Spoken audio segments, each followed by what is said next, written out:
Hey everybody, welcome back to my channel. I'm so excited that you're here. Today I've got a new video for you guys, a new dark history video that I think you're really gonna like. What I do is I tell the story while I put some makeup on my face. I don't really say what I'm putting on my face or anything like that or what I'm doing. I just tell the story, but I will list what I use in the description below. To go ahead and kind of give you guys an idea of what's happening today, we are in 1940s South Africa, okay? And there has been a body found. And when the police get to the body, it's very reminiscent of a lot of other murders that have been happening throughout the 1940s in South Africa. And they were doing these killings for a ritual killing. Now, nobody knew for certain who was doing these things because what they were making was a certain charm, okay? And then that charm is kind of what's going to bring this whole entire case together, unfortunately. But it's their heritage.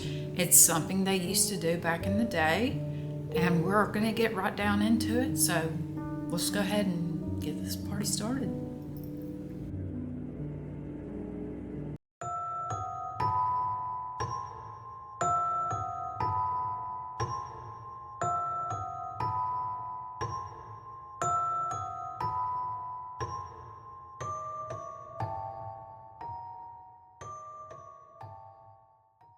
Okay, so on March 6th of 1948, a young man was riding home from his cousin's funeral, and he was riding on the back of a horse.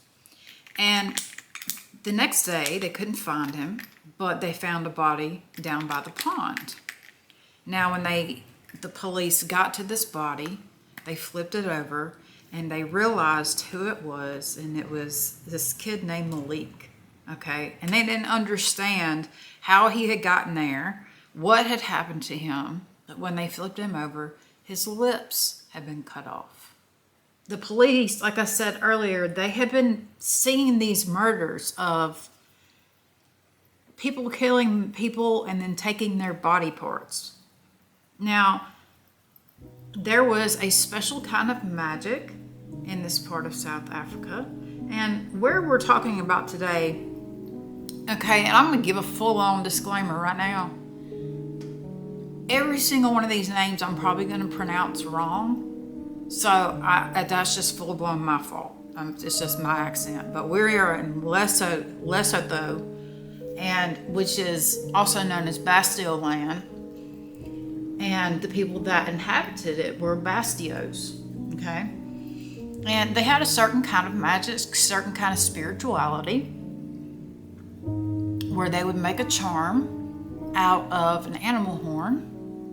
Now, this was done, okay, before I say it, this was done way back in the day during war times and things like that. It was not just, and this is 1940. We're talking about this was kind of practiced in the 1800s when they were still fighting for their country and all this other kind of stuff. Lerotholi was this good magic, as you would assume, because they had shamans and all this kind of stuff. The shamans are actually Nagas, and that's actually the plural for shaman over there. But anyway, so they made these charms, and these charms, like I say, were called Lerotholi, and they were made out of animal horns, and the animal horns would contain body parts from a lion, an eagle, or some kind of bird, and then obviously a human bone. Now, they did this because after they would get the body part off the person, most of the time they did it while they were still alive. This was like their enemy back in the day, like you're fighting in a war, no, and this is your enemy. And so you're fighting your enemy, and you take one of his body parts, and then they end up passing, of course. And with this body part, they burn it and use the ash, mix it in with fat, and then turn it into a paste. And they would rub it on their body. And this would almost give them more power, almost like the power of their enemy, you know, like, so this was full-on spiritual traditions that these shamans took place in. Now, they didn't only make charms just for protection during wars and things like that. They also did them for court cases and other things. But of course, over the years, they've had to figure out some other thing to use other than human bones, unless they're getting them gracefully, which in South Africa, I don't know how that, you know, I don't know how that works over there. But I don't know. I don't even know how you can get that over here. But anyway.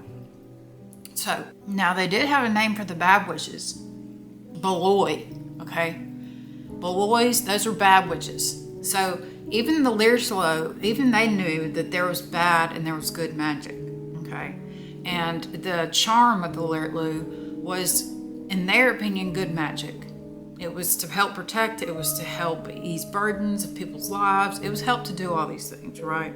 But we're talking about Nagas today. We're talking about like true shamans, and things of that nature. During this time, it's very important for me to tell you guys that this place was under British control, okay? This place in South Africa was under British control as of this in the 1940s, okay? And so they had to do what Britain told them to do, basically. And because of all of these murders that had been happening, I think it was like 17 in 1947 and then 26 in 1948. And then here we have little Malik, you know, in 1948 in March as well. And, you know, it's just the numbers keep piling up. And so they started calling Bastille Land like the witchcraft murder city, you know, like they called it all witchcraft murders. All these bodies they kept finding that were missing body parts, they were calling them the witchcraft murders, basically, because that's what the colonists knew this as. As you know, they've all seen this kind of stuff before. They knew that the Lerotholi was used as a magical charm, but most of the Naga then didn't use human bones in the 40s because they weren't fighting like they did in the 1700s. It's just a huge spiritual difference, you know. Spirituality evolves over time, okay? But anyway, the newspapers now, because we're so far into the future on this one, the newspapers have taken it and ran with it. And everybody thinks that this place is just so terrible, right? That, oh my gosh, if you go there, you're going to get killed, blah, blah, blah, blah, blah. The land of witchcraft, they call it. And there were royals. Got it. Royals, okay, that were in Africa, that were in South Africa too, in this little kingdom. And the British allowed them to keep having their little hierarchy or whatnot of people. And they had different wards, and these wards were protected by different governors or manga. And, you know, it was really, they had their own little system, but the British were there not only to bring Christianity and the belief of the devil, because the devil was never really in South Africa until the Christians brought it. Never even heard of the dude, okay, until South Africans brought it. I'm just saying. These mercenaries thought that anything that had to do with anything that wasn't with the Bible was, you know, demonic or satanic or whatnot, which is never a good thing for a lot of people to think. But this mindset had started to spread a little bit, okay? And so we've got the British government that thinks that the South African hierarchy power are using people, that they're the ones killing people to gain power over the British. So basically the British full on believed in this, in my opinion, it looks like they believed in this spirituality and they were afraid of it. And they didn't know what to do about it. Because half of the people that were there, the British, you know, colonists, half of them wanted this country to rule themselves so that they wouldn't lose their culture, which I thought was awesome.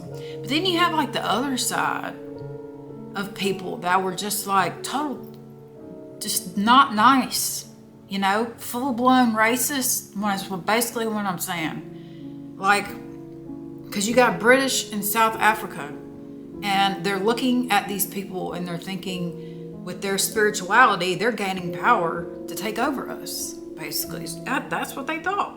Like these royals I was telling you guys about, there's a hierarchy. We have a queen in this one, okay? Lord knows I'm going to try to say her name. I'm sorry about this.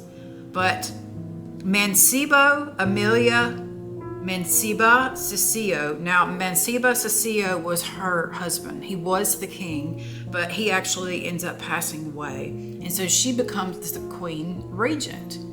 Now, she becomes the queen regent because her husband that has passed had a son, and that was her stepson. So she could rule under her stepson.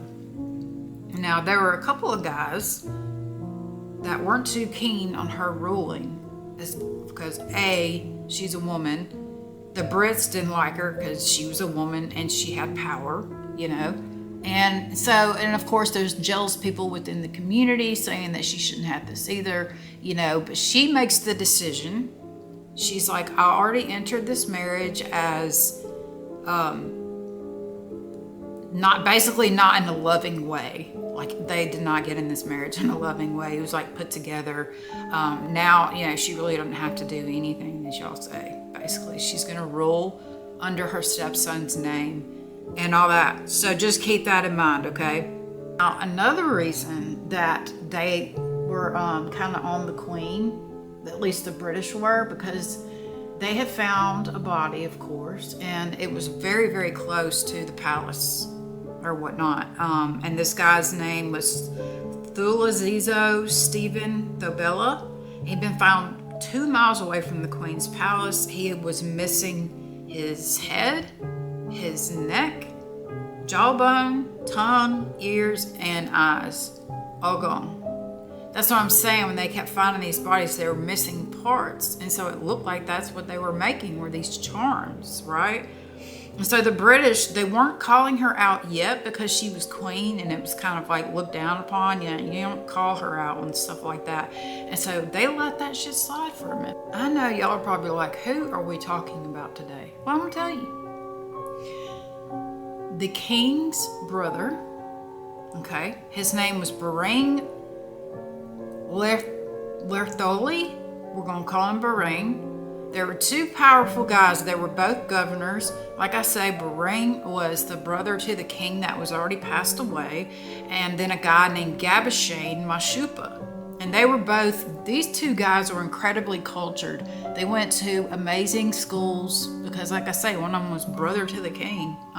You know, so they come into town, they shoot Italian guns, they drink French wine, you know, and this kind of bothers the British. They're kind of showing out a little bit, you know, they're showing their power, then how much money they have, and all this other kind of stuff. And they really didn't like them that much. Even their co-workers would say things like, Bereng was well behaved and efficient and progressive, but also shy and reserved, and he wasn't really easy to gain his confidence.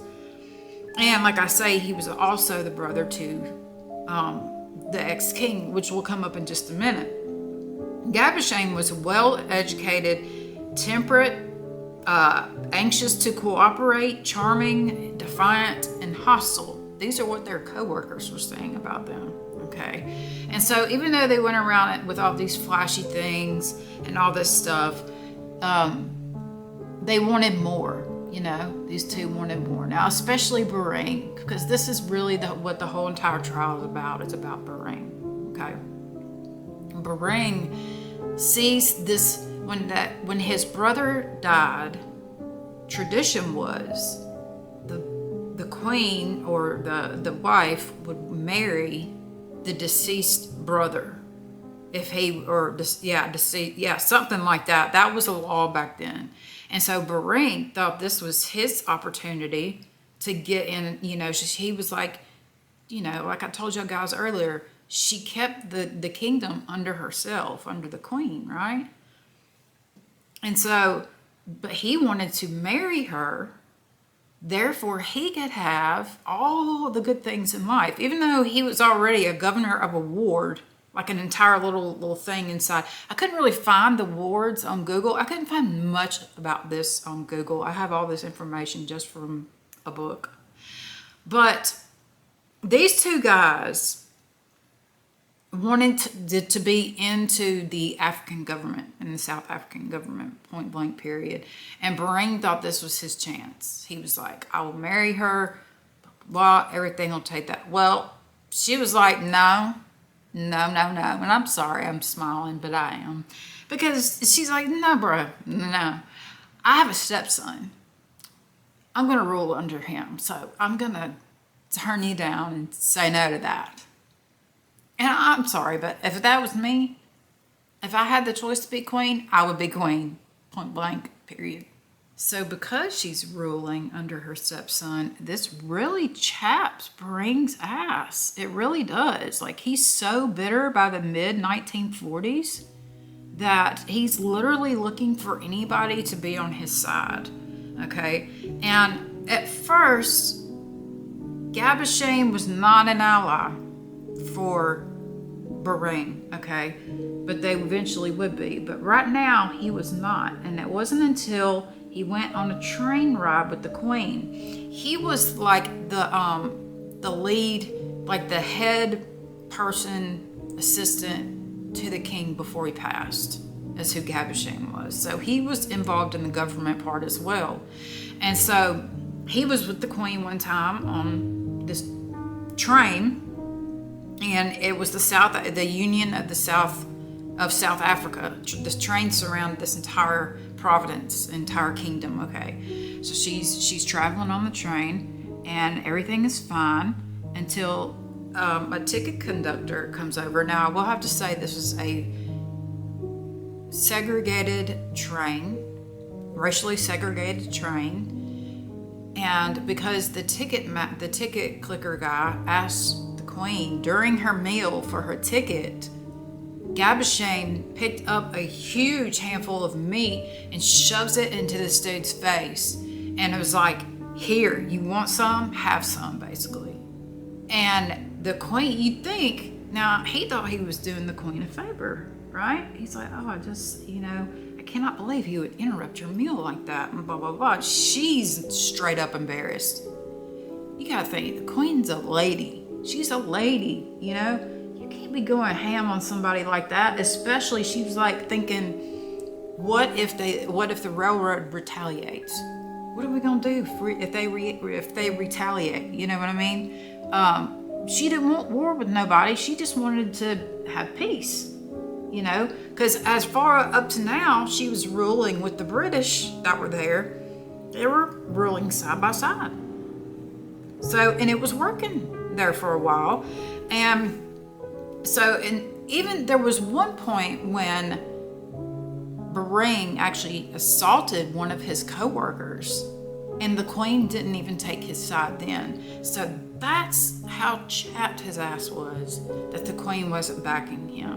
So now this happens to Gabashain. She reprimands Gabashain. She's like, look, bro, that's not cool, okay? You can't be just throwing meat in people's faces because they asked me a question. We're on a segregated train, and this train is the only way these people can function. That provides jobs for the Bastos community. And, she's thinking on a higher level than these two dudes.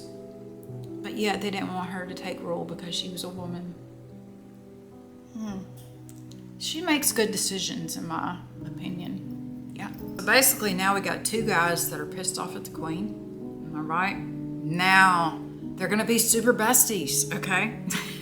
Not really, but anyway. So now Gabashain, like I told you guys, these guys are governors. They're ward holders. They hold on to certain portions of the land, and so Gabashain was the governor of the Malmathus ward, and Bereng was the governor of the Famong ward, okay? And because these wards were so close to each other, the two guys ended up, kind of becoming, like I said, good friends. They both had beef with the queen, because she had embarrassed them both after, basically Bereng thought that he was saving her, you know, by marrying her and taking the burden of the kingdom off of her. And then Gabashane was just trying to save her honor, you know, and, you know, they all thought they were doing these good things, but these were not the things that needed to be done. So who did they turn to? The Catholic Church. They turned to the Catholic Church and they're like, hey, we need help spiritually. Okay, like straight up, point blank, period. I'm sorry if y'all heard that truck. But yeah, it needs to be done. You know what I mean? They turned to the Catholic Church. They're like, hey, we need your help, like big time. Now, the Bishop of Bostoland kind of started politically protesting back to his diocese or whatever the little Catholic things are, back to his imperial government. That in his view, the colonials wanted to do away with the native government.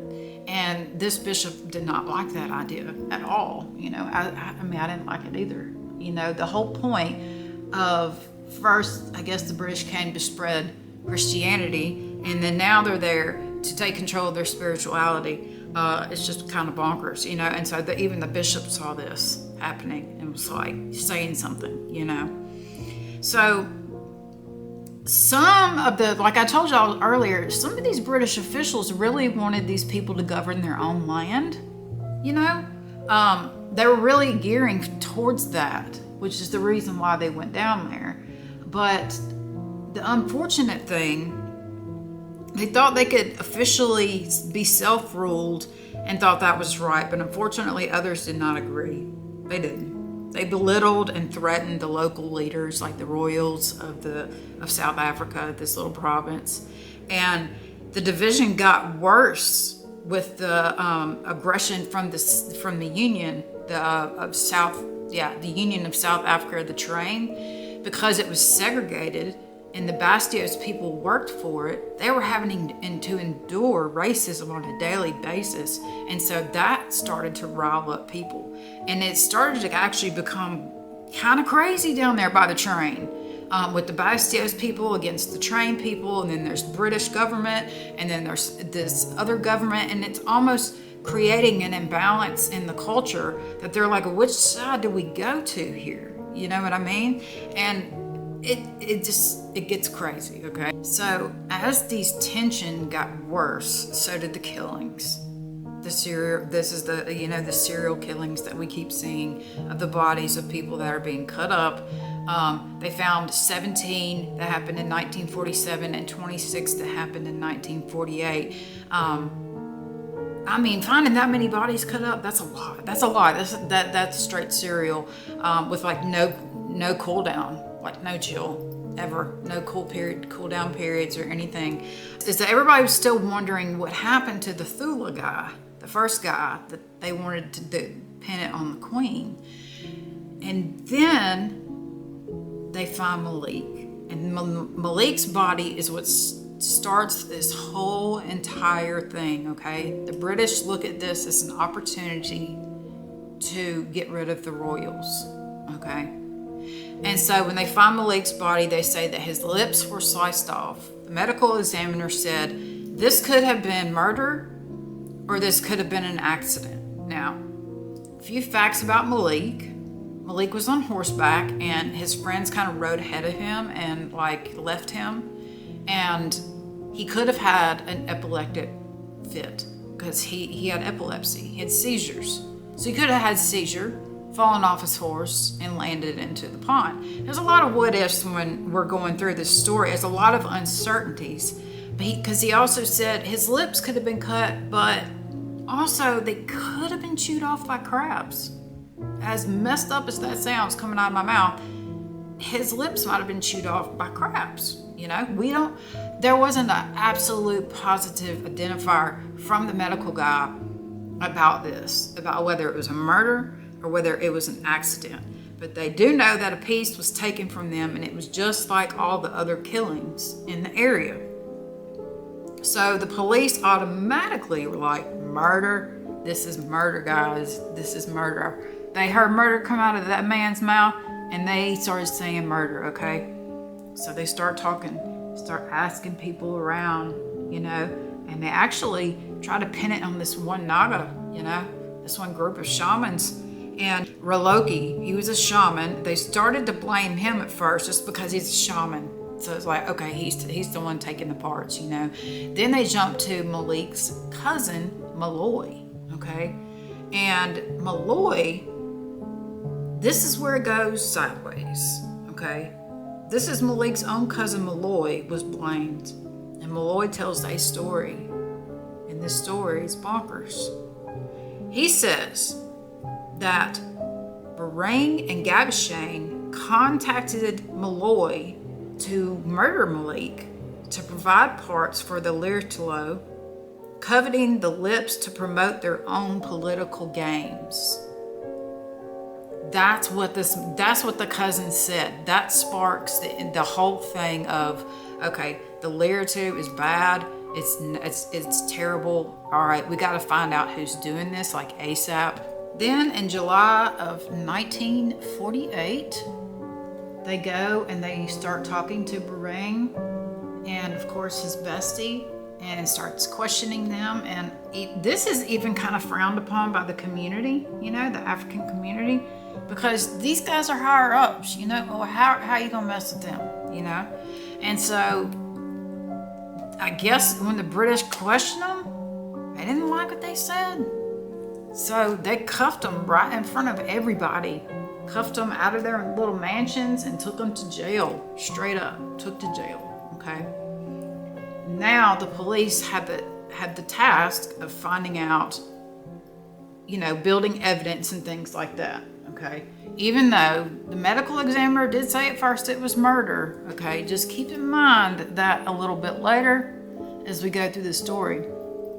Now, when August comes around and they start gathering up stuff about these two men, they find some accomplices. Yeah, and these guys came forward and they're like, yeah, we were accomplices. We were there. Yeah, we were. We were accomplices. And the accomplices were saying that Bereng and Gibson wanted them to do this for the body part, for the Lerotholi or whatever. And yeah, he gets more people on his side too. In August as well, what's hilarious is a night, like during this whole debacle, there is the queen and a man goes missing.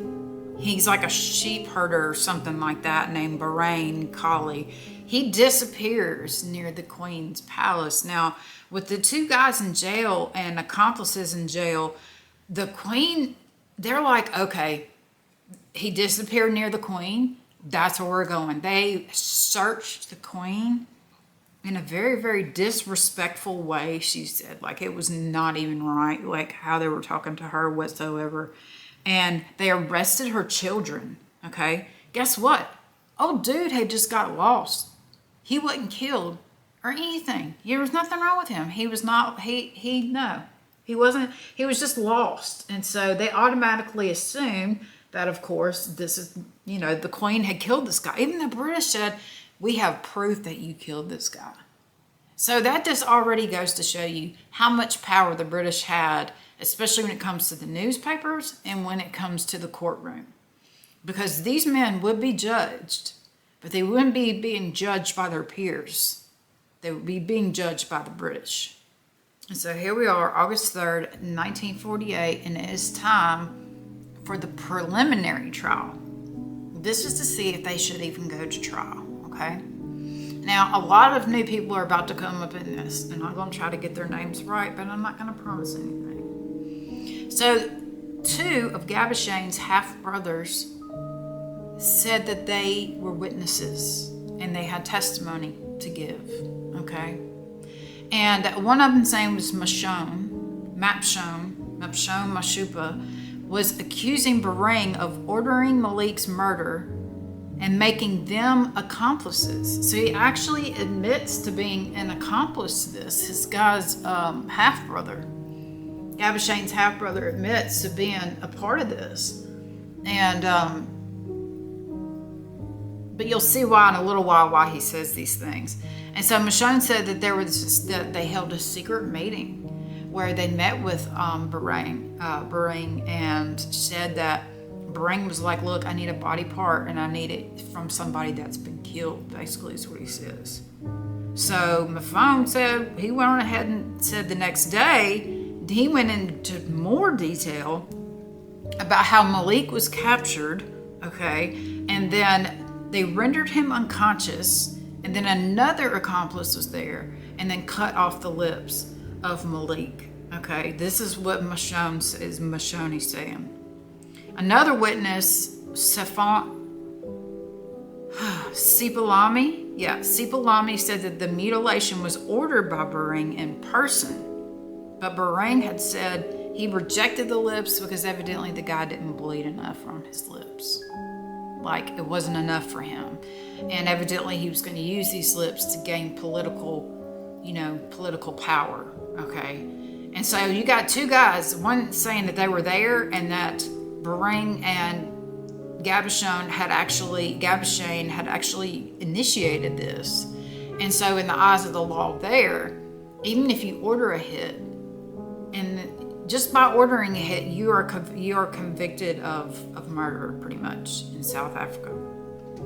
And so this testimony was bad. This made them look so bad. And so you can only imagine by the end of this, the district commander would jail the accomplices along with the other two guys and say that, yeah, we're going to trial. I mean, that's just so many whatevers, but don't worry, we'll get to hear the side of what these other two guys have to say too. So now, while these folks were in jail, the British were going around and making people pay to have a license to practice their spirituality.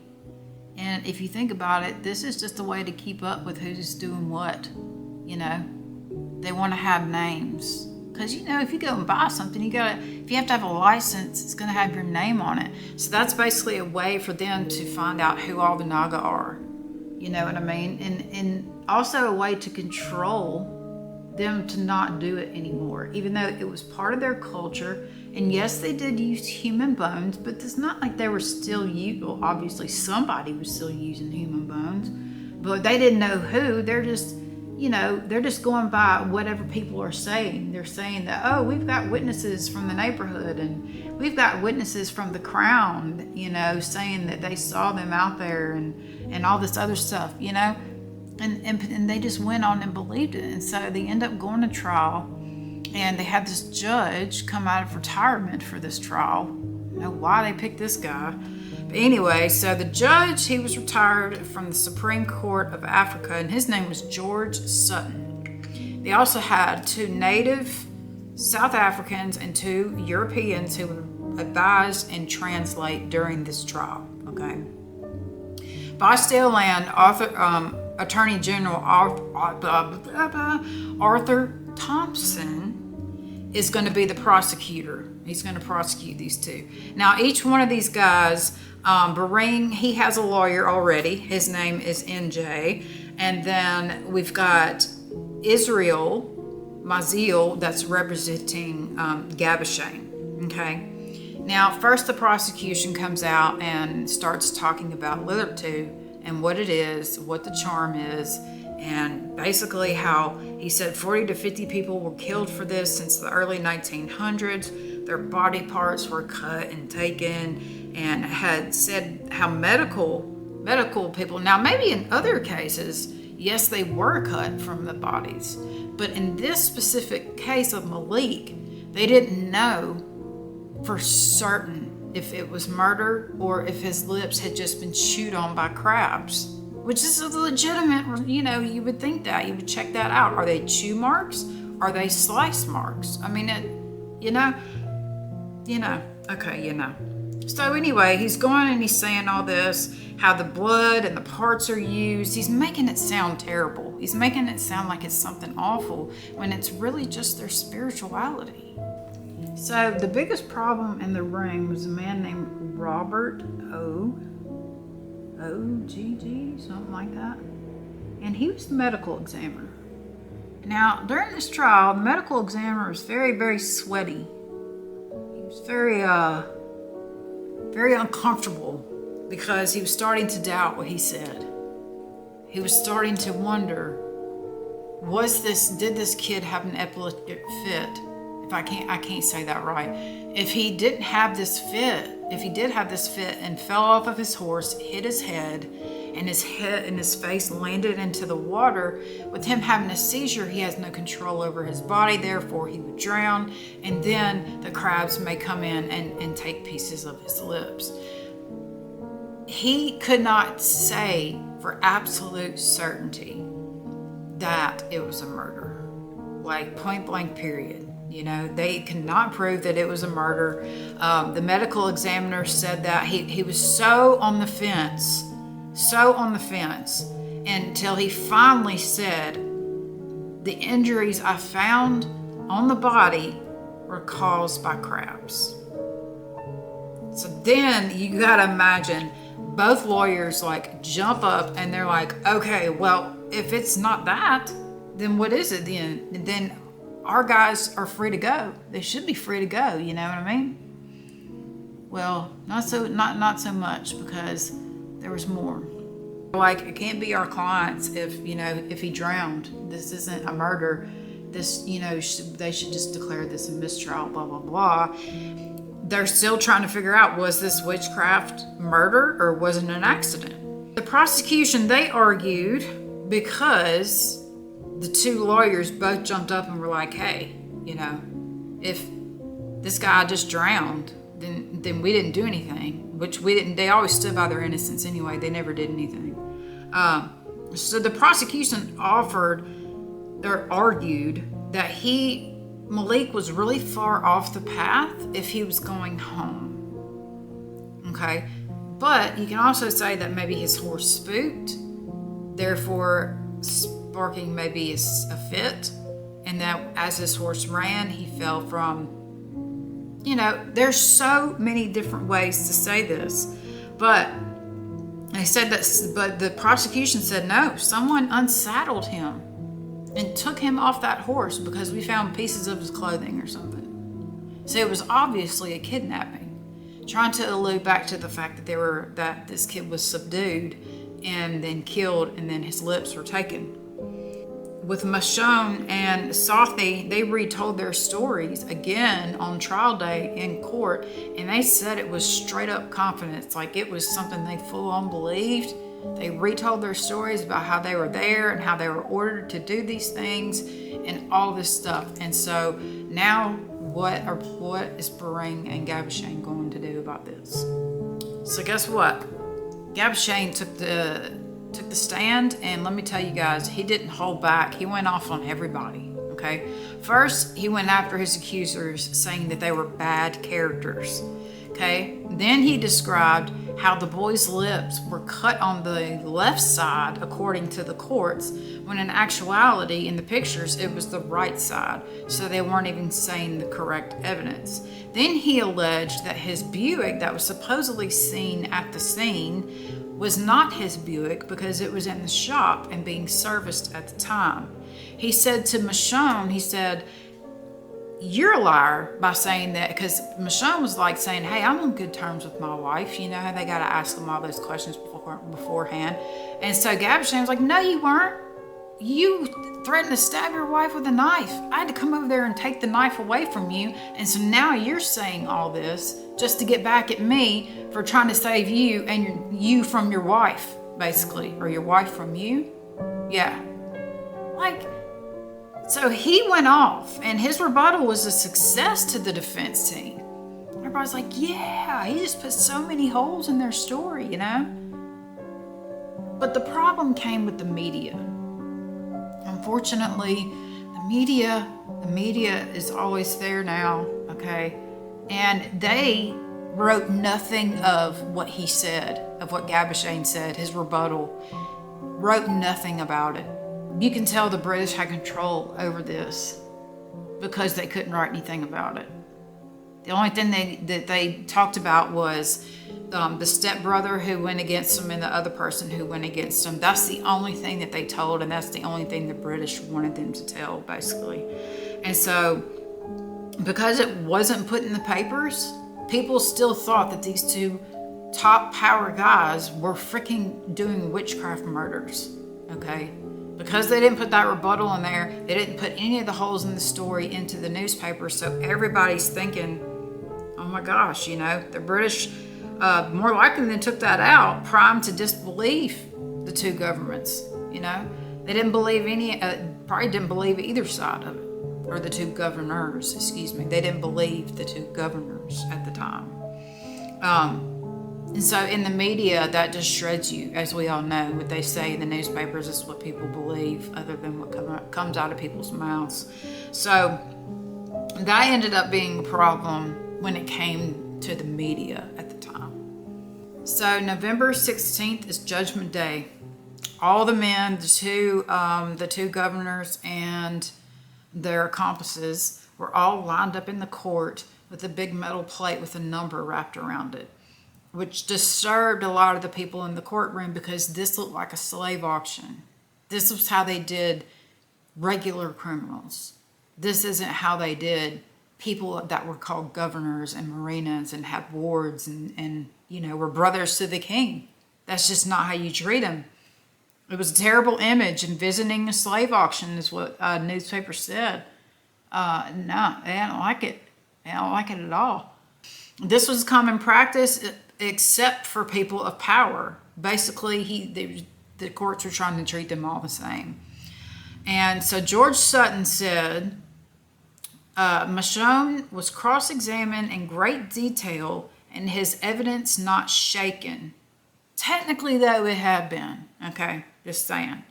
Southey's odd evidence is in many respects at variance with that of Michonne, but the judge also said, to cover his own ass, that Southey is an unintelligent man of weak character. That way, if whatever this man said was BS, it's not going to come back on the judge. It's going to be because this guy's just stupid. Like, what in the world, dude? Like, oh my God. So the evidence was substantially in agreement, and I cannot believe that it was concocted. He didn't think that all this evidence was just put together as BS, and he said that they were guilty of murder. So 2 senior African leaders were found guilty of murder. Yeah, just like that. Now, it wasn't quite over yet. They were going to take their stuff to another place. Not like an appeal, but more of this certain place could get them a lesser sentence, like it could dismiss their guilty verdict or whatnot. Now the 2 men get the opportunity to talk to the court and say why they should not be put to death. Okay, so Bereng is up first on this one. So Bereng tells the court it's all a lie, quote unquote. He says it's all a lie. The prosecution failed to establish how Malik died, which is in actuality is true. They always went by what the medical examiner said, and the medical examiner said he got chewed off. His lips got chewed off by crabs. Okay, they weren't cut off like everybody's saying and tripping out.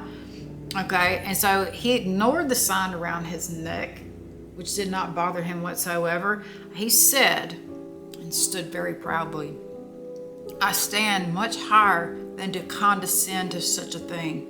I am the second son of a late Paramount Chief Griffith, and I am proud of my position. No dead flesh could improve upon it. Basically saying, why would he even need these body parts when he's got all the power he needs, basically. Good point. So he tells the judge, guess what, judge? This case was concocted. Straight up. The whole entire thing was concocted. But guess what? Judge gave 0 fucks and was like, he sentenced both of them to death. And, you know, they thought that was that. Along with 2 accomplices, they're going to die too. Now, they decide to take their case before their sentence is carried out to the Privy Council in London, but not as an appeal. And this was just to basically ask this group of people to look over their stuff and see if this was a fair case, because they had the ability to throw things out, you know. It would be held in Britain's capital, and so the 2 men would not go, or the accomplices, they wouldn't be able to go to this because it was in Britain and they were in South Africa. And so, but They had somebody there on their behalf, of course. And this is the only name in the whole entire thing that I know I can say right. This lawyer's name was Dingle Foot. First name Dingle, last name Foot. Okay? And he would represent them because he was a critic of colonial law. Not a fan of colonial law whatsoever, this man. No, he did not like that shit. Not at all. So Dinglefoot uses the same argument. Says, was this actual murder or was this an accident? It's non-conclusive. There's no way you can say that these men are guilty, but when there's no evidence that they did anything wrong. But unfortunately, they concluded that Malik had definitely been murdered, and the motive was that to gather the Lerotholi flesh, and Bereng and Gibson had clearly ordered the killing. So even taking it to the higher ups, it didn't do anything. Bastille Lamb was irate at this verdict. So irate, they actually went and busted these two guys out of jail.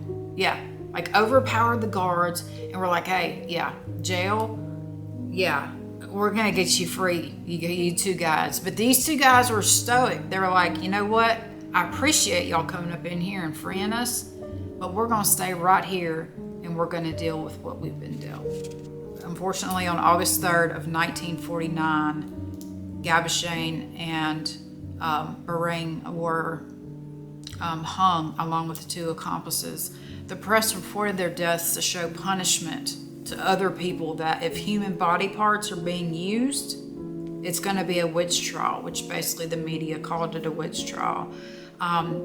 Their executions basically were just because of colonial rule. They wanted to show, the British wanted to show they had power over the South African royals. Even though eventually Lesotho actually gains their independence in 1966 from British, and they're like an independent country within South Africa now, and it's stunningly beautiful there. It is an absolute stunner. So to think that all this happened just in the 1940s, which wasn't that long ago, is absolutely mind-boggling. But the sad thing is they gained their independence in 1996, and that was 2 years after the Queen's death. So when she died, Bereng would have become in the government. He would have been in the government like he wanted to be. But unfortunately, he was put to death for witchcraft.